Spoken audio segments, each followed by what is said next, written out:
Hi, this is Kimberly. Before I start this video, I just thought I'd share another one of our warm-hearted family moments and exciting stories of being on family lockdown, shelter-in-place bullshit on orders from the mayor and the governor and the president and all that. So I was going to get into the shower last night, and after all the applause died down, right before I shut the door, I said, "And don't be picking the damn lock while I'm in there and popping up out of nowhere and giving me a damn heart attack." And from a far dark corner of the living room came a voice that said, "Why the hell would I do that?" It was my damn husband. He still thinks I go around pining after him after all these years. I said, "I wasn't talking to you, damn it," right before I slammed the door in traditional Kimberly style and turning on the shower to be in the blissfulness of the running water, temporarily relieved of granny duties.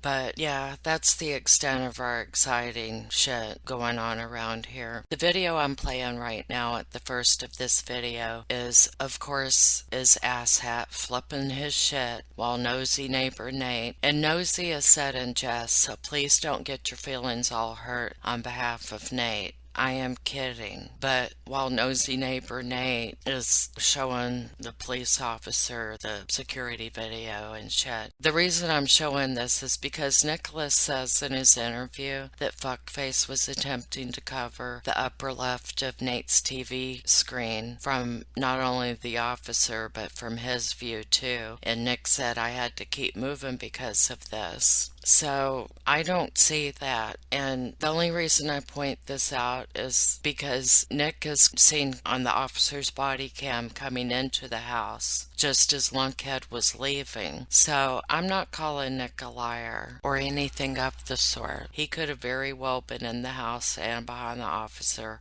walked out and then come back in. In fact, this is likely the case. I just want you to know that my gumshoe skills picked up on this, so it's just a little bragging on my part.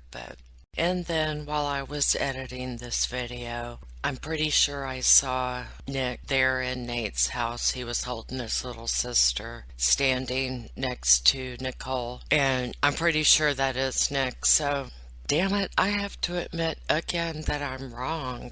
This is hard for me, but I'll do it because I try to be all honest and shit. But yeah, so Nick apparently sometime walked out and then came back in, so never mind all that shit, god damn it. Also, the original of this interview with Nicholas with his mother is actually video recorded in the police station, and I just my mouth is full of marbles again. Extracted the video or the audio from it because the video quality was horrible. And right before the video went to black, it was flashing off and on in all these psychedelic colors, something fierce, and it was about to trigger me into a seizure or a stroke. So that shit just wasn't gonna fly. Plus, it would be boring for y'all to look at while I yammer on and on. So, as I said, I just extracted the audio portion and gave y'all something else to look at. Plus, it made it easier for me to clean up or make cleaner the audio, cutting out the really long pauses and shit. Some of it's still hard to hear, though, when they mumble. Or maybe they aren't mumbling, but that's what I usually accuse people of doing because I don't want to wear my hearing aid. It's not a vanity thing. I just don't like shit touching my body. I think it's the fibro crap. But that includes clothes, bed sheets, glasses, my own hair, every damn thing. So I edited out all of the tedious bullshit, the ums and ahs and horse shit like that. I am working on some stuff for the Gannon Stout case, trying to put stuff into some semblance of order for you guys. And it's quite the undertaking. So in order to tide you over, I've cleaned up this Nick Atkinson interview. I'm not sure if Atkinson is really his last name like his mom, but you know what I mean. And perhaps you've seen this before on another channel long ago, but I took out all the tedious bits and bobs, but at the same time I took away nothing from the interview itself. Do you really want to sit there for 15 seconds while they shuffle papers or someone thinks about what they're going to say? I thought not. So mine is special. Like me, I'm special. My husband tells me so all the time. In addition, near the end of this interview, Nickole is sitting there chit-chatting with Detective Baumhover. She mentions a news interview that she did that she wishes she hadn't have done because they did not do as she had asked. Well, imagine that. So this interview at the police station with Nicolas was done August 20th. The only other interview I found with Nickole Atkinson in it was the Nightline one she did. The other times I saw her on the news was at the beginning of this whole fiasco, and they were just doing quick sound bites for the news. The Nightline story ran on the night of the 19th, then was posted around 5 a.m. on the 20th on the ABC To Go app and their website. So I'm confident this is the one she's speaking of, and I would play it at the end, but ABC is very strict with their stuff, and I don't want to get a damn copyright strike. Therefore, I will post a link to this news story with Nickole Atkinson in the description box if you would like to view it. And just another little tidbit, I remember Shanann saying once in one of her videos that a friend of hers son had a crush on her, and I always thought she meant a little boy, but now I think it was Nick she was talking about, and I just think that's really sweet and cute and all that shit. So y'all have a great weekend and be safe and healthy and wash your damn hands and shit. Much love and peace. Thank you for listening. Okay, so I just wanted to do a follow-up interview, mainly with your son. Okay. Because I think we talked real briefly at the house. Yeah. Okay. I just urge you, when I ask him questions, to just don't try to answer for him at all or anything like that, and then you just answer the best of your ability. If you don't know, you don't know. Don't worry about it. Right. Okay. So what's your name? Nicolas Scott. Nicolas. Do you have an ID? I do. Let me have that. That's easier sometimes. Let's take a picture of it. Okay, thank you. Okay, so you go by Nicolas or Nick or? Nick. Nick? Okay, Nick. So just walk me through your version of everything from the first time you guys went to that. We went to the house, we went up to the door and knocked on it. It didn't work. Then we entered the code that we knew to open the door. And then the bolt lock was shut, so we couldn't open the door all the way. We shouted Shanann through the crack of the door a few times, and there was no response, so we closed it, and we went back. And then we pulled Mom's car up to the garage door so that I could stand out to see if her car was on the inside of it. Okay. And then once we saw that, we went back to the door, opened it again, and then through the small crack we shouted Shanann a few times. Okay. Again, then we called Chris, and Chris said that she was on a play date with friends. Did he say that to you, or? He said that to me. And did you hear that, or is that just something that She you was heard on from? speaker, Okay. so I heard it. Okay. Go ahead. Sorry. After that, Mom called one of her friends and told them what was going on, and then they called Chris, and Chris told them that she was, I don't remember where she said she was, but he told her something completely different than what he told us. Okay, you don't remember what I that don't was? remember exactly what it was. And who was that friend? I think it was Cassie. Is that right?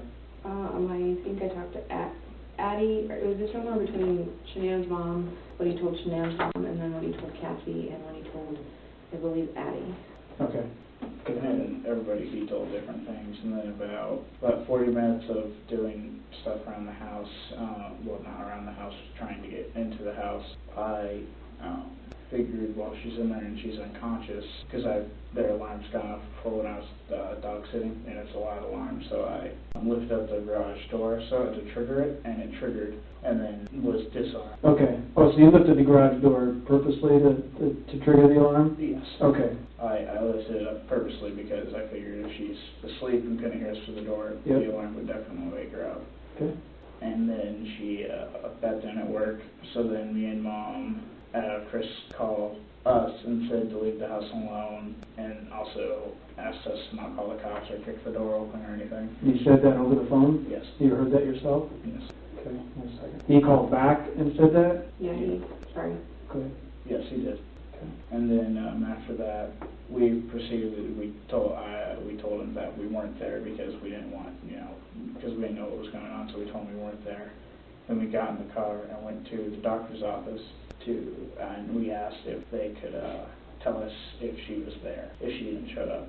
And Mom told me. Mom went in and Mom came out and told me that she didn't show up. Okay. And then, so we drove back to the house, knocked on the door again and opened it and shouted Shanann and their names to see if they were there.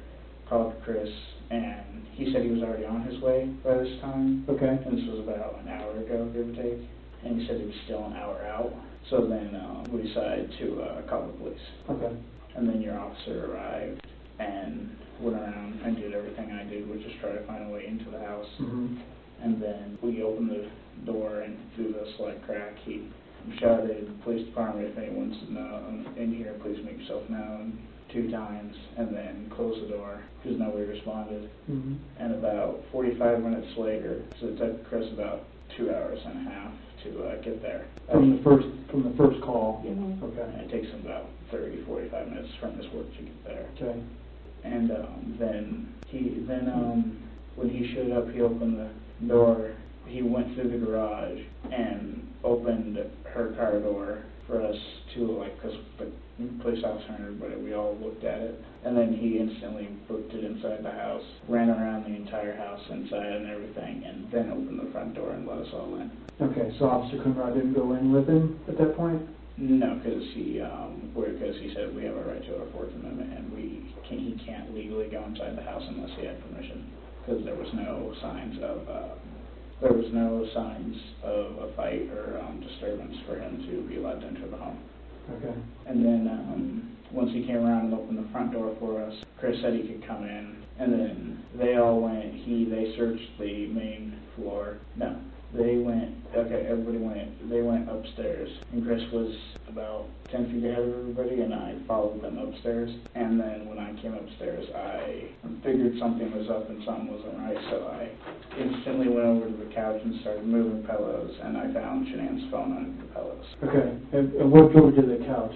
It's the first thing that I thought, where would I hide something if it went missing? And I figured I'd hide it under something, so I was going to go to the couch, then I was going to go look under the bed, and then I was going to go look in CC and Bella's room under everything.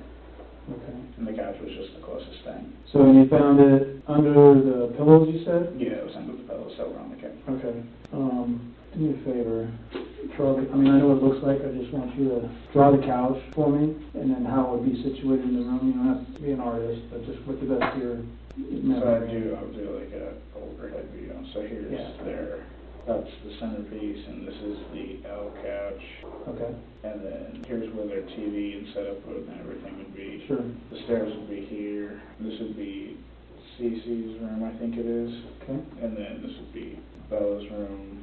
And I came up the stairs from here, and the phone was right here, underneath the pillows. Okay. That are all set up all on the couch.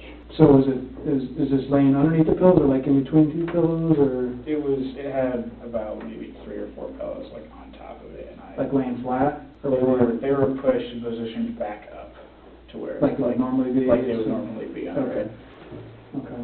And I moved them in bed because I started just moving them, and once I moved these ones, which there's about 2, then I got to maybe around here. Mm-hmm. So maybe a foot under the couch, and then I saw her from the corner of the phone, and I reached out from under the pillow and grabbed it. Okay. And was it face down or face up? It was Do you remember? face up. Face up. If you don't know, that's okay. I don't remember. Okay, that's entirely. fine. Can I add something? Sure. The whole weekend, she had one of those little things on the phone. I don't know if it's still on there, but A battery pack? No, it was like Oh. a clutch, so she could wear it on her wrist, because normally she has one of these on it. Oh, okay. And it broke or whatever, so she had one so that, like, when she held it to take pictures, if she dropped it, she would drop her phone. Break her phone, yeah. And I don't remember that being on it when we gave it to Paul. It wasn't on it. It was taken off. Okay. What do you call that, a clutch? Like a lanyard? Kind of, yeah. And then after I pulled the phone out and looked said I found her phone, and Chris said thanks, and I remember Chris put his hand out and said thanks because he wanted me to give it to him. Okay. And I remember handing it to the officer, and and the officer couldn't do anything with it, so he handed it to Chris, and then the officer asked if he could open it and see if she texted somebody, and see if she left, and then Chris didn't know the password or was acting like he didn't, and then he tried, I think it was the baby's birthday. Due date. Mm-hmm. And then it opened. And He tried that? He did that, and it opened. And did he know that finally? Did he figure it out, or did somebody tell him? It was Cassie on the phone said try the baby's birthday. Okay, so he was messaging her at that point? No, we were all on speaker. I had her mom on speaker, Cassie was on speaker. When you're going through the house? Yeah, because they were telling me places to look for stuff that I may not have thought of. Okay. And then after that, they started going through the phone, and I didn't want to go through anything else, because if they were somewhere in the house, I didn't want to go through stuff in front of Chris. Sure. So I went to the basement, and I went through pretty much, I looked under the beds, I opened, they had like a pantry, I opened that, I don't know why, but I opened the fridges and freezers, and I just opened everything down there that I could have thought of. Yeah. And then I didn't find anything, so I went back upstairs to the main floor, and I looked around, and there was nothing, and they all came downstairs, and then I went upstairs, and pretty much I looked in all the closets, the rooms, under the beds, the restrooms, pretty much everything. You didn't see anything? Yeah. Did you go in their bedroom? I did. Okay. See anything in there at all? The bed was stripped, which, Okay. because I babysat the kids, I dog sat for them and everything, and that bed I've never seen not have stuff on it. It's always had sheets on it, and they've always kept their room in pretty good shape, and the sheets have never been on the floor, the pillows were never on the floor, and when I walked in there, the pillows were all on the floor, the sheets were, the comforter was thrown into the corner, along with another top thin sheet, but the elastic band thing you put on that one that one I couldn't see or find. Do you remember what the sheets look like? I think they were white and blue striped, Okay. I think, and then after that I walked downstairs and walked out of the house and was out by the car for a little bit, and the neighbor came out through his front door and looked at me, and he said he has a camera that sees everything in their drive-through, if we'd like to come look at it, and I said yeah, so I went over there and looked at the video footage, and then we saw Chris's truck back up to the garage to where you couldn't see the back of the truck. Right. And let me back up real quick. How did his neighbor become aware? My bad, I forgot to mention that. Sure. When the officer arrived, we were both in the backyard, and I was following the officer around, just trying to help him, because if he found a way to get into the house, I was going to obviously want to go to go to the front door and let Mom in and everything. And the neighbor saw us in the backyard looking around, and he asked if it was okay. I said Shanann's missing, and I asked him if he'd seen her, and he said no, which is strange. And then that's how he knew what happened. Okay. And then he said, I don't remember what the conversation was, but we in essence told him what was going on. Told him what was happening. And then he said, oh, okay. And then we all pretty much went back to the front of the house and waited for Chris. And then after we went through and searched and everything, then he told me that he has a camera that sees everything. So I believe it was me and the officer went into the house and went into the neighbor's house and watched the footage, because at that point I was really curious and wanted to know what the hell was happening. Because then we watched the footage, and Chris saw us go in there, so then Chris followed us in, and had his, as we were watching it, once we saw his truck back up, and you could tell he was ferrying something back and forth to his truck. He kept going like this, and getting in front of the view of the TV to try and prevent, it looked like he was trying to prevent me and the officer from seeing the upper left corner of the screen. And almost ran into me, because I had to move over about a foot and look over the officer's shoulder to see what was happening, because he kept moving over, so I couldn't see it. Okay. And then after watching that, I walked out, and the officer watched it a few more times and called you. And then Mom walked in and watched it, and I went outside with Madison, the baby. And then after that, you showed up, and then that was, I went back in and looked at the tape a few more times, and then I went, the neighbor looked at me and told me to go inside and see, like, look carefully for anything that's, like, been cleaned or any, like, red spots or anything in case something did happen. So I went inside and looked around, and that's when I came back out to you and said that I thought I saw On the plant? yeah, right on the plant. Yeah. And then after that, I believe you and the officer went in with Chris and looked around for a little bit, and then I believe after that it's a little blurred. I think after that you came out and said that you guys will investigate it, and then Mom, and Madison put Madison in her car seat, and we all got in the car and left. And then Shanann's mom, Sandy? yeah, called Nikki and asked for Nikki to go back and give the neighbor Frank's phone number, Okay. which we then drove back and did. And then after she did that, she came back to the car, and we all got in the car and we left and went home. And we Okay, very good. That's good and detailed. I appreciate that. Did it seem like Chris, did it seem like to you, or you didn't even have prior knowledge, either one of you at this point, that he knew that camera was there? yeah, he definitely. Before that day? So he was very well aware of the camera? Yeah, I didn't know, I had no idea the camera was there, so. he willingly admitted that the camera was there too, that he knew it was there, because he said to the guy that he would ask the neighbor a lot to look at the footage to see if somebody was trying to break into his truck. Prior to that? Yeah, okay. So he knew the camera was there. Okay. A lot of this stuff I already know, I just need you to say it. So I'm probably getting used to this, I'm sure you are at this point, but. I'm still in shock. Yeah, absolutely. Okay, very good. So that's a good recount of what happened. That keeps me from asking a lot of questions because it's recounted. Can you do me a favor and just sign and date that for me? No. I always look because they don't teach them how to do signature nowadays. You know? No, so we had to teach them how to write like a signature because I'm like, no, you don't spell it, you mean, write a signature. What's the date? Forget. 19th, I think. 20th, I believe it is. Mhm. Yeah, 20th. Yeah, that's right. Just want to make sure I didn't mess that up. Yeah, that's good. Right. And then just write your name above that. That way you got your name and your signature and all of that. Great. Okay, and then you said this is the phone, right? Yeah, the phone was about from here to here. And what is this? That's where, it was about a foot into it where I found the phone. This So is the phone? Yeah, around this area. Right in that area, about a foot in? Okay, I'm just gonna write on here that is the phone. If you're good with that? Yep. Okay, just initial right up there. Just Right. put your initials right there by the phone. Sorry. No, it's okay. Okay, good. Okay, great. That's good to know. And what did the lanyard look like? It was just like a black strap, Like a like yours, but black. Like this? Like the, yeah, and then it was like, I don't know if it hooked into like where the headphone On thing your, was or what. On that iPhone case it's designed to have, it had holes around the corners. Oh, so you can just strap it So in? you can put straps through it if you Yeah, need to. yeah, okay, all right, good. Okay, do you have any questions for me, either one of you? No, I didn't know if you needed, I called and left a message for, I don't know if it was for you or the CDI that I talked to. I have an app on my phone called 𝓤𝓲𝓷𝓭𝓵, so it, like, I can show it to you. Yeah.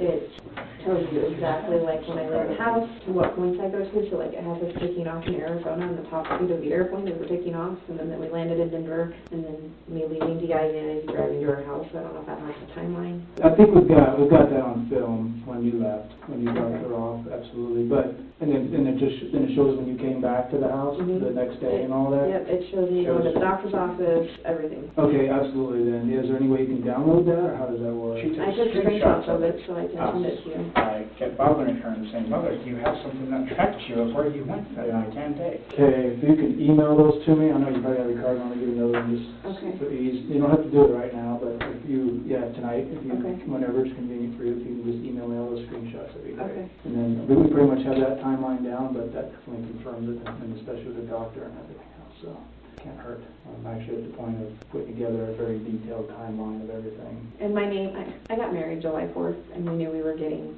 on this trip, and I didn't want to deal with the whole, Yeah, no, I get it. so my name is, okay. Yeah, okay, yeah. Not to confuse Yeah, don't worry whatever. about that, so no problem.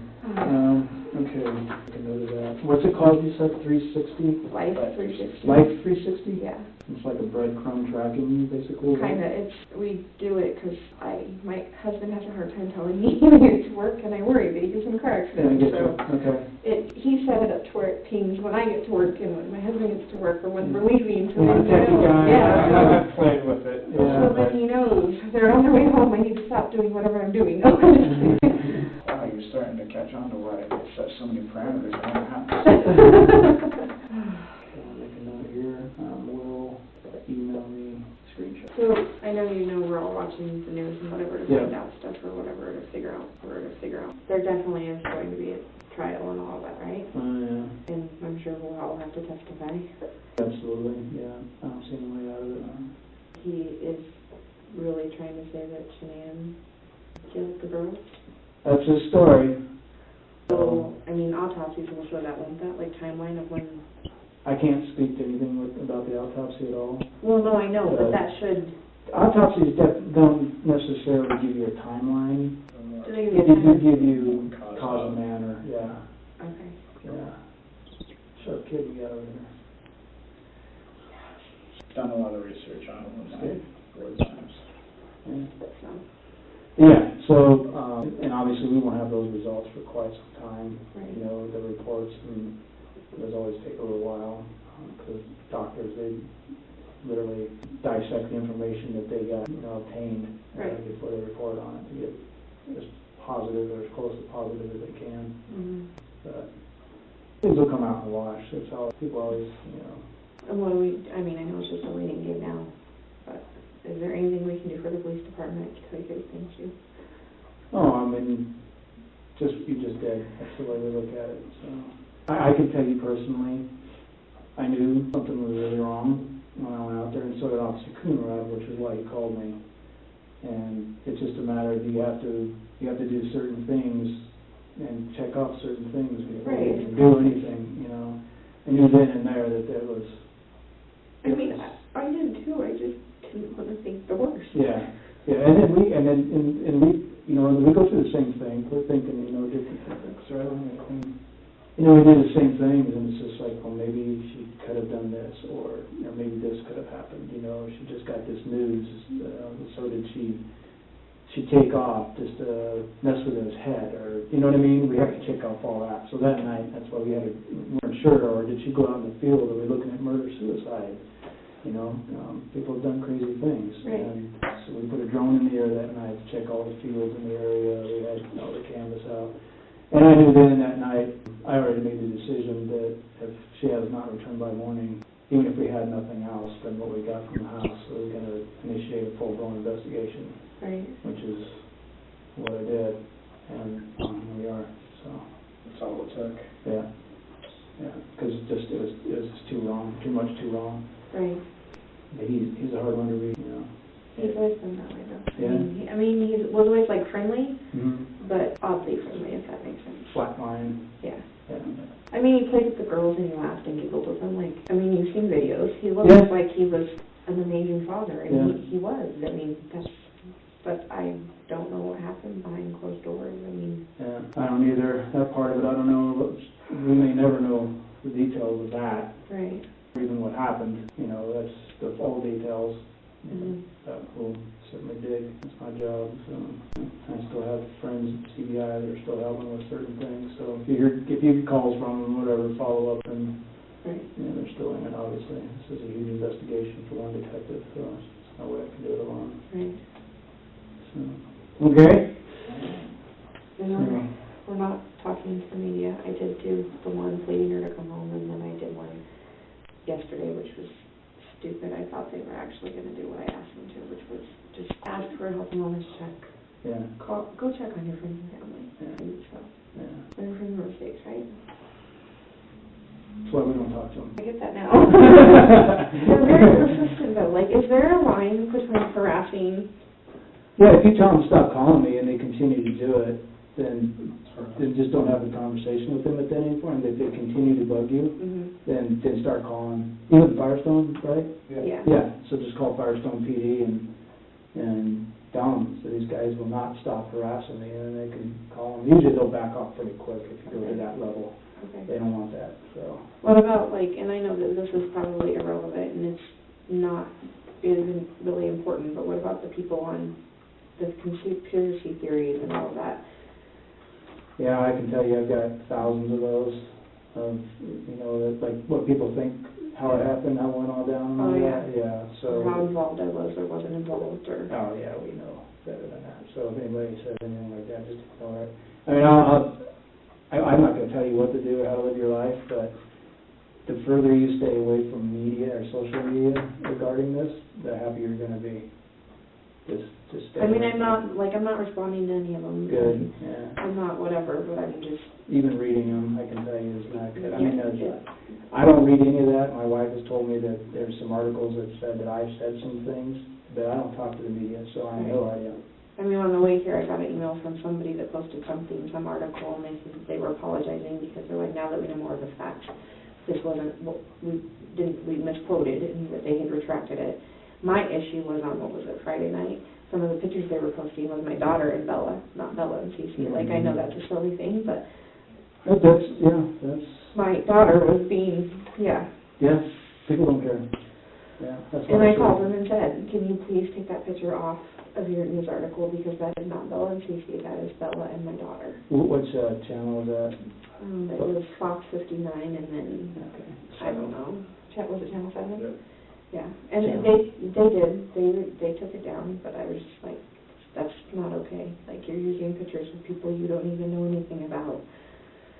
It's a really hard way to learn the lack of integrity, in my opinion, of the media, Right. that you're seeing it firsthand, so. Yeah.